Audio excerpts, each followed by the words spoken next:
Hi, everyone. Congratulations on this very funny, very timely, I think very resonant show. I would love to go down the line and start with you and go down the line and ask each of you, describe your role in the show. Describe the character if you're playing a character.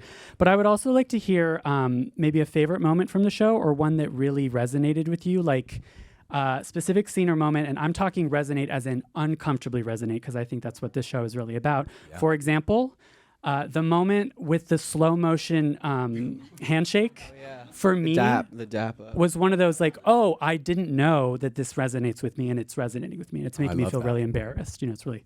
So the more embarrassing, the better, and go. Okay, so describe my role, like what I do on the show, or the role of Benny? Actually, describe Benny. Yeah. Okay, so I play kind of it's like a version of me, but I think even more closeted than I was, even more, I think, fearful and anxious than I was, but also I was very fearful and anxious at the time. But yeah, that's kind of how I distinguish myself from the part. It was like myself, but just at such a heightened, insane kind of fever dream version. And then as far as what was the second question of the whole show is embarrassing moments from your past, but like what like is your favorite thing that resonates with you?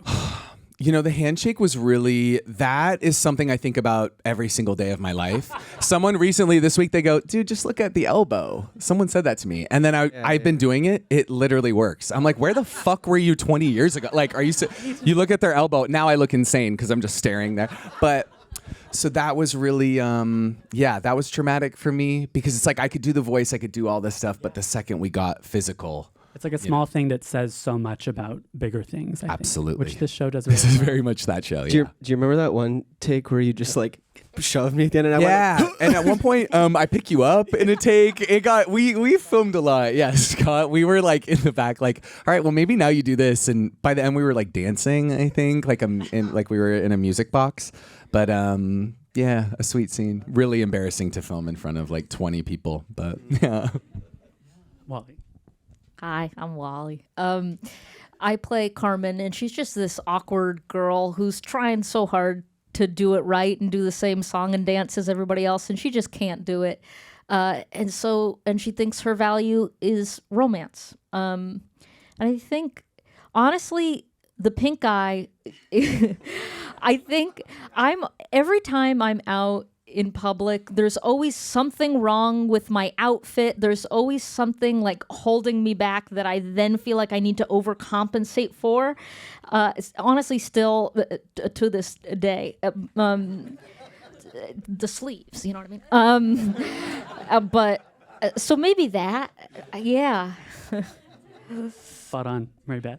So I play Grace, the bitch sister, which is how I introduced myself in episode 2. I feel like that really covers it. And if you hate Grace from the first 2 episodes, just keep going. Stay in line. You're going to learn a lot about her. And a moment that resonated, I think, in the first 2 episodes was when Grace is asking Peter if they're still on for dinner at La Ferretti Famigliata's, which is the local Italian restaurant. And he's like, I have the fantasy draft tonight, and he can't skip it. And I just feel like so many women of all ages can relate to that moment where like you have plans with someone and then they're just like, I have this other really stupid, pointless thing to do instead. And you just kind of have to take that on the chin. But I like that Grace is like kind of, gives him the business over it. It's actually, I think, one of my favorite scenes because I give him a look that if looks could kill, he'd be dead. And so, yeah, sometimes I wish looks could kill. Adam, what about you? I play Peter. He's a business major who's also in a secret society, and he has a heart of gold. Some would say. No, he's a frat. You would say. Yeah, he would say. No one else would say that. And one moment that stands out that was uncomfortable was when it was not from the first. Does it have to be from the first 2 episodes? Okay, when I was hazing Benny, they gave me a foam cricket bat. And there was the foam cricket bat had a metal rod in the middle of it. So on the first take, I wound up and I smacked that thing Yeah. pretty hard. SAG, I still felt safe. I just want you to Yes, know. yes, yes. But Benny being such a pro, he got hazed for real. I really did get It was hazed. a real hazing. Take But 2, we adjusted. You but- were so sweet before. Adam's like, how hard do you want me to go? I'm like, I mean, I think Peter would go pretty fucking hard. Like, let's go. And then the second I The got the first thing. first spank, I was like, we can't cut, but I won't be able to walk. Like, it's like, So when we cut and Benny told me that, I felt pretty damn uncomfortable, and I'm sorry, but yeah, we got the shot. I'm Scott. I'm the showrunner, and I would say just the draft scene probably was very uncomfortable because the greatest was Benny and I trying to write a fantasy football draft and having no concept of the technology. So good, it's perfect. Or the Yeah. sport, and we wrote these lines, and then everybody was like, "What the fuck is this?" And anyway, so the that, best. and then we fixed it. We had. The fantasy drafts is 3 players are picked, and then they're done. and their names And are one like of them is Johnson. Peterson. Yeah, Peterson, sorry, Peterson. Johnson, and Wally Johnson and Peterson. Wally was in the writer's room and she read that part into me in the note said, they're supposed to be on laptops, babe. Because at first I had them do it on like paper, I think. In a original draft, I'm like, yeah, it's like playing MASH. Like, I don't even know. Just like playing I'm like, MASH. yeah, it's all imaginary. They draw it. I was so, oh my God. Yeah. Wouldn't know at all. No, it's perfect. This can maybe speak to like the birth of this show, but what do you hope audiences take away from this? I feel like I've already felt that in some of the response to it. I was in an airport yesterday reading some messages and I just started bawling, and I think people around me thought I like had just been dumped or my flight was delayed. And just a few people just being like, I saw things in this that I just have not seen on screen. And I feel so alone. Like one person said, like, I've spent my entire life alone in my head. And that's what this show feels like for all the characters. And I feel like that is what that time feels like. And I think it's what so many of us feel all day. It's just like, oh my God, I just want someone to love me. And I'm going about it in all the wrong ways. Yeah, well, and it's very real, but yet it's very funny, which I think is, that to me is the hardest thing. I'd love to ask all of you, like, how did you balance the tone of like, you veer too far to this way and it's silly and clowny, and you veer too far this way and it's like too sad and tragic. Like I also really resonated with the grief aspects of the grief. There's a grief storyline in this show. Like there's very real things and then there's very silly things. Like how did you guys go about managing that? Maybe the way to ask that too is like you described this handshake and the improv with that. Were there times on set when you're like making up new stuff and like and finding that balance like organically? Yeah, I think it's you can feel it too. Like we did this kind of insane table read where we read every single episode in front of all the producers and all of Amazon. So it was fun to just sit there shitting my pants I was like, okay, good, joke. But I think I could feel it of, once we had the whole cast and you start to say it out loud and you start to feel like, yes, this is like just on the, maybe this one feels too big, but college kind of feels too big, and the first week at college feels very caricature-y and very like larger than life. So still allowing for that, because I felt like the costumes people had on when I arrived were very intense and very over the top. But I think it was just us making sure that once those emotional scenes hit, that you could believe it and you could feel it with us. But of course, like the world that's going on around Benny and Carmen is insane, but that's what I think college feels like. So I also think a lot of it was on the page and in the writer's room, because Wally and I were both in it, and obviously led by Benny and Scott. There was this emphasis on like really finding balance between these big comedic moments and then like earning those emotional beats.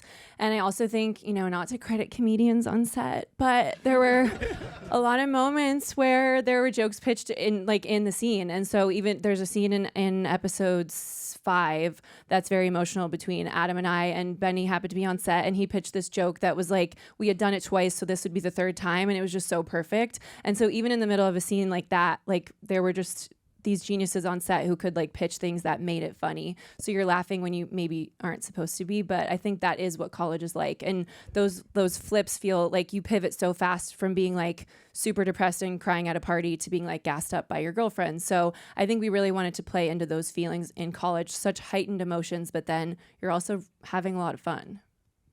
Totally. How much are you guys drawing, all of you, drawing from your college experience, your actual college experiences? I mean, I know you are, but like, as far as the actors too, like, is there ever a sense of like, I got to create a new character, but tap into something authentic and something from my past, or maybe something from your past comes flooding back uncomfortably?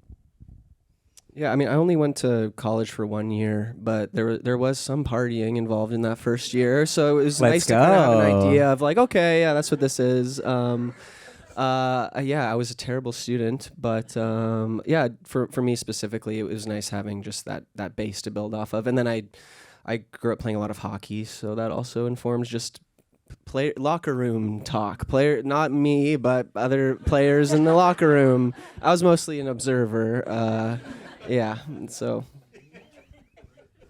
I dropped out of college, and Nice. I did 1 year, but I think the themes of this show really just transcend that period of your life, because, you know, when we first met, when I met to be a writer, I was so excited to talk honestly specifically about this character, because I resonated so much with her and felt like, you know, all throughout high school and my early 20s, I spent thinking that my value was romantic and intimate. And I really felt this kind of clunky, weird awkwardness. So I would say that I did pull some from college, but I also just think that this period anyone can relate to, and I hope that that's the beauty of the show, is that you know, when you're finding yourself and individuating, it's really messy and involves so much overcompensation. Yeah. Yeah, it's yeah, I want I want to ask too about that, because this is a room full of actors. This is SAG-AFTRA Foundation. Which of you auditioned? Like, what was the process of you moving from writer's room to acting in the show? And Adam, did you audition? Oh yeah. Okay. We all auditioned. We all everyone auditioned auditioned. multiple Okay. times, right? And what was Many a that like? time, 3 or 4. many a time. Yeah. It wasn't that bad, you guys.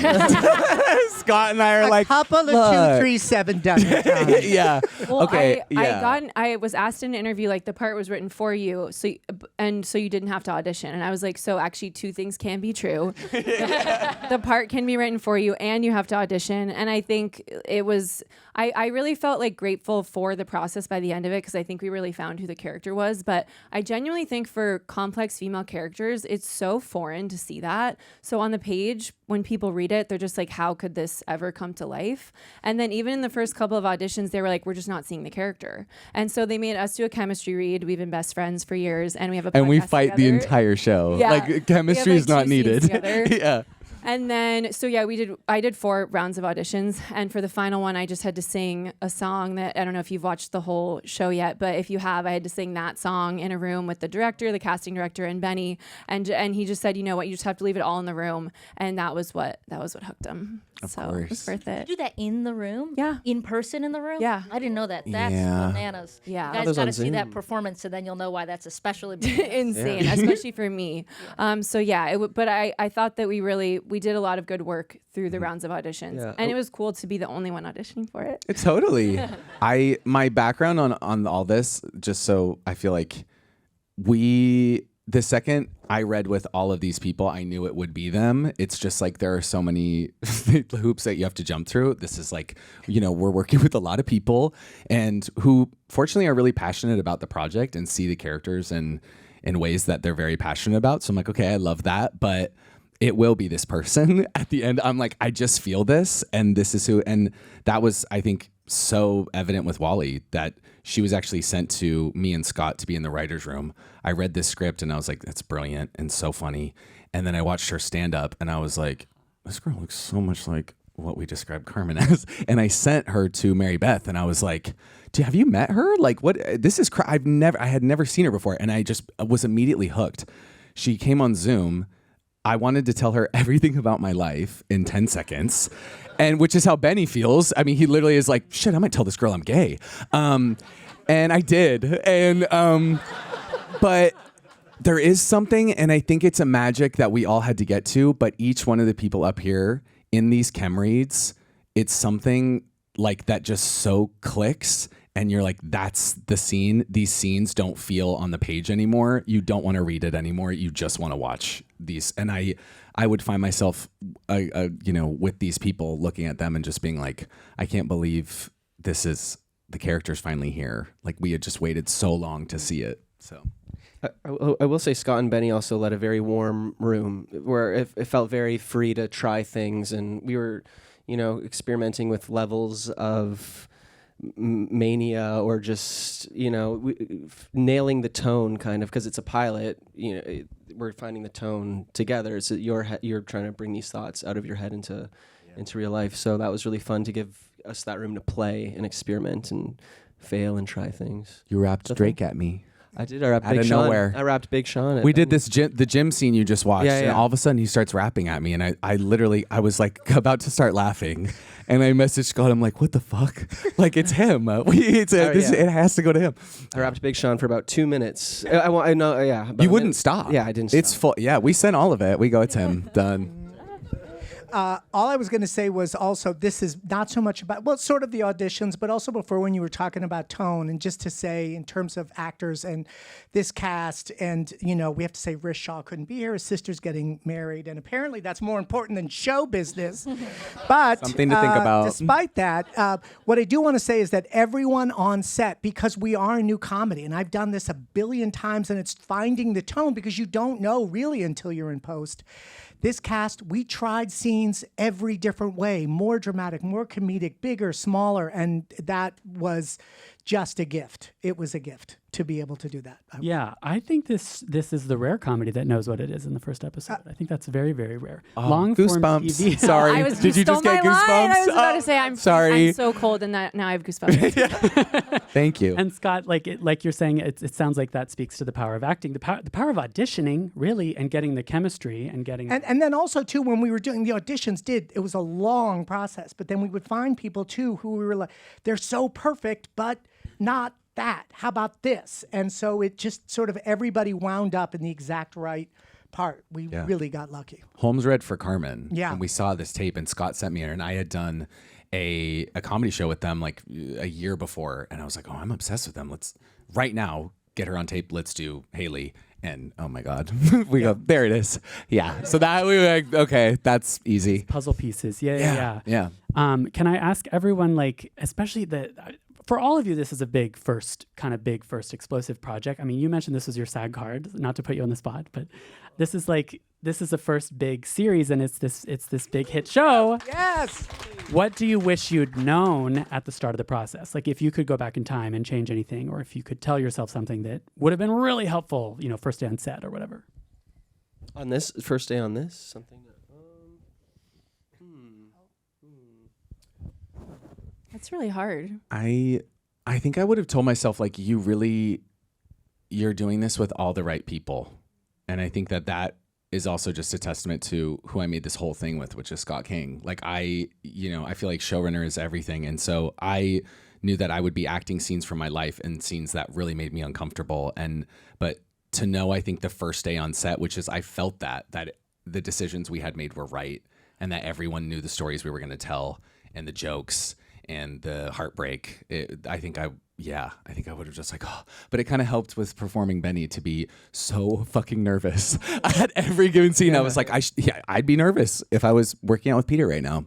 So I think everything just kind of butterfly effect. I wouldn't change a thing because I think everything butterfly affected us to be at this point, and I really, really like the end product. So I would have probably liked to know that, or going with the mindset that your costume is not about what you like. Your costume is about what makes sense for the character. That's such a good note. Okay. Yeah, it's like you might think you look so bad and you would never wear it, but it's like, what would Grace be wearing in that moment as like a girl that's trying to be preppy at a university like that? So just like knowing that, and that I will take to future projects as well.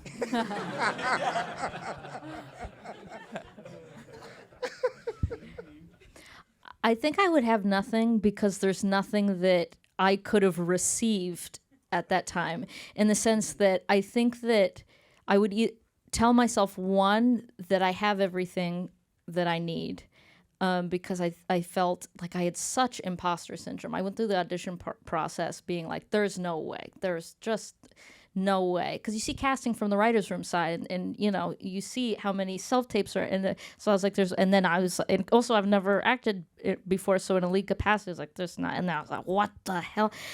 And so, and then So I was like, at the time I thought there's no way I have the skills to pull this off. And so I think I would tell myself that, but realistically, I had people around me telling me that I had this skill. Like, I felt so encouraged by this cast and crew, and I couldn't hear it from them. And frankly, I trusted them more than me at the time. And so if I couldn't hear it from them, then I wouldn't, have heard it from this mythological version of myself that's talking to myself. And, maybe the one thing I would tell myself, because it's a skill that I learned pretty easily, but I didn't know I had to do it, is be really conscious of your light.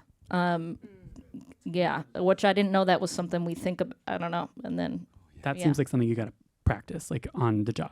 Yeah, but you're always okay. We got these dark circles.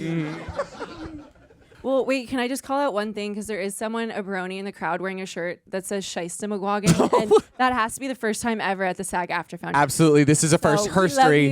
History isn't done. It's not That done. is. So sorry, I just had to call that out. Because Wow. Yeah, thank you. I am. Absolutely. Yes. And we're not going to explain it any more than that. No. Absolutely iconic. Yeah. I'm really intrigued by this idea of the imposter syndrome, especially the idea that everyone around you believes in you and you don't believe in yourself. So there comes a point, right, where you're just like, well, I trust them. I'm not going to trust myself. If they're telling me I'm doing a good job, then I'm doing a good job. How do you all as artists deal with imposter syndrome, or like, not to get so trauma dumpy, but like, tell me about your lows and how you overcame them. That's always the good stuff, I feel like. Yeah. Yeah. You go I first. will say it is about. I trust these people so much, but against all odds, I've managed to doubt myself even more. So it's sort of, I still, even if I listen to them, I still am like, wow, this is, we have quite the mountain of work to try to figure out how to go through. And I was so fortunate. I worked with an acting coach. And honestly, I did a lot of I don't know. I went to a bookstore and I got a bunch of books from maybe the 70s. They had some weird sexist stuff in them. Uta Hagen. Yeah, but I was just like flipping through. It was because all I felt like I could do was prepare. And actually throughout the show, I can see myself, okay, I tried that there, and that didn't work as much as when I tried that there. So all you can really do is prepare and pray. Yeah. This is going to be maybe explosive. I actually don't have imposter syndrome. I was like, You are so the character.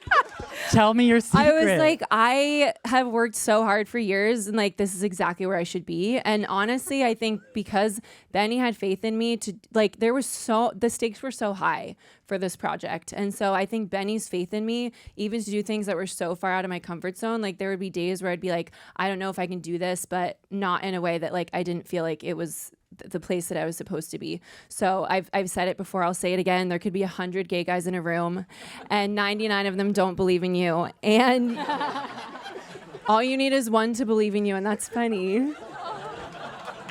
Now that's your SAG quote. Sorry. That's. Oh my God. That. Yeah.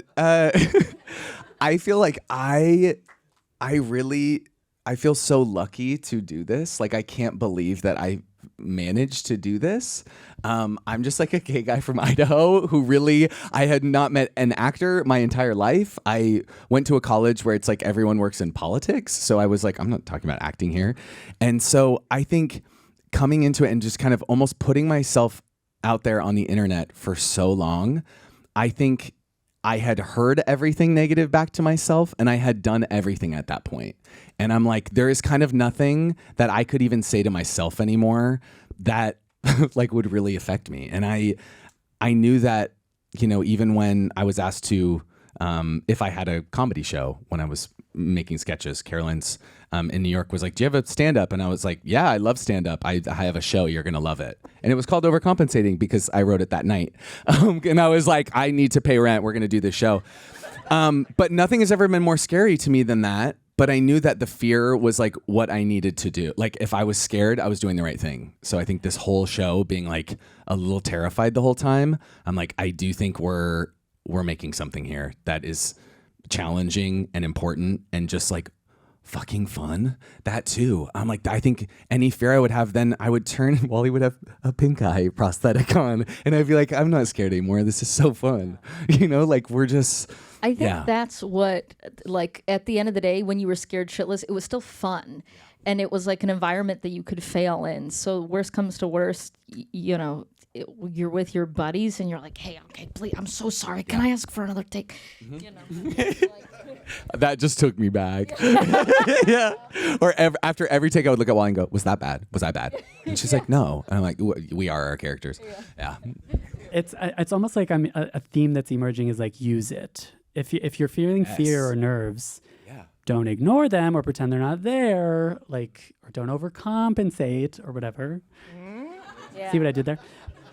But instead, use it. And maybe that's in acting. Is that true for writing too, Scott? Like, I mean, this is all like... No, I've never You've felt never had imposter syndrome. Are you kidding? I am the most neurotically insecure human being to ever walk the earth. It's crazy. But what I do want to say is that we had a moment on set. This is like, it comes later. The thing I also want to say about Benny, he so brilliantly designed the series where like the first episode, yeah, it's fun. It's like a party. And then the second episode, and then the third. And just like college, where when you first get there, you're kind of like, what am I going to do? It gets more real. And so anyway, I just have to say that. So we have something that happens, which you know what I'm talking about, in episode 5, at the end of episode 5, where again, it was like a big day and I'm doing this wrong and this and then we had this last moment on set between the two of them where this thing happens. I don't want to do any spoilers. That was so emotional. And it was this moment of everybody, the costume, the hair, the props, the makeup, the background, every single person just was so brilliantly beautiful. And we created this moment where it sort of in that moment a little bit freed any more imposter for me for the rest, because it was like, it doesn't matter. Like, it's like everybody else is so great. So anyway, there's that. Yeah, and that was a use it scene. I had been through that experience, and I think that's also again, like picking the right people and you know, it's so easy to channel things, especially if they're even like really personal things, when you are across from Wally, Mary Beth, Adam, and Scott. So we have to wrap soon, unfortunately. Can I touch on Charlie XCX before I just can't not. Better. What was who? the Charlie Pluth? XCX. This is later. You guys didn't see this episode, but I will never hear boom clap the same way again, ever. Thank you. Yeah. What was working with her like? Like, how does it? She was also an executive producer. There's these lovely sounds that the Charlie XCX kind of permeates the whole show. What was working with her like? And like, you know, who else would you want in any potential future seasons? Well, working with her, I mean, it's how we met. The show brought her into my life, and I'm so fortunate for that. I saw her at a party 6 years ago, and I had 2 drinks, so I was trashed. And I turned to my boyfriend. I was like, "That's Charlie XCX," and he's like, "Yep, and you should leave her alone." And I was like, "I'm not gonna. This is my one moment." And I pitched her the show, and she was like, "Send me the script." And I feel like that is her. I think she's endlessly curious, and it makes sense that the world is now catching up to her brilliance, because she just is. This is who she is. Her doing all these acting projects makes so much sense to me, because that's just who she is as an artist. Like, no is not on the table. I think she will always see it through and see it out and just see if it interests her. And fortunately, this did. And when we were thinking about how we were going to use her in the show, I knew that I wanted to do a college concert, because that felt so like everyone remembers who performs. And then Scott and I were talking, and it's like, well, how much do we have her? And this is like pre-Brat too. So we kind of were like, you know, we might have her for a couple days. Let's see what we got. We didn't know she'd be in a world tour and be the most famous person on earth. But then I was just thinking about like how all of these musicians probably come to these campuses and are on stage looking out and seeing all of these kids throwing up and on Molly, and they're singing about their like trauma and breakups and like how like they've just the blood, sweat, and tears they've poured into this music. And so we wrote that scene where she's just letting this manager have it. And you know, we sent it to her, and I was like, I hope she's down. And she was like, I've said this stuff. Like, she's like, in a nicer way, but she's like, I think a lot of musicians feel this way of like, oh my God, I have to do all these college shows, and these kids are throwing up on stage. She's brilliant and so funny. And I think what you see are a lot of are like first takes. I mean, she did this in between Sweat tour stops and just tore it up. As far as the music, she is so brilliant. She built this team for it with Alex Summers, George Daniel, and Amber Bain. And early on, they had sent a score, and their voices were in it. And I called George, her partner, and from the 1975, and he said, yeah, I wanted it really muffled. It kind of feels like the show, like no one's really saying what they want. And I was like, God, straight guys can literally say some shit like that. They can just blow you away. And I went, that's fuck. I was like, that is so genius. He's like, yeah, it's Amber's voice, it's Charlie's voice. All right, have a good day. I was just like, what? But yeah, she's kind of the voice of God in a way, but it's I think this kind of like sparkly pop, nostalgic beauty that all these characters want to like tap into, but can't. They're too scared because it's not masculine. Yeah, amazing. Thank you so much. I also feel like a piece of advice that emerged from this is have 2 drinks and just go for it. Just shoot your shot because you never know. Yeah, absolutely. It's great I hope advice. that's the takeaway. Yeah. Thank you all so much. Thank you guys. Thank you. Overcompensating.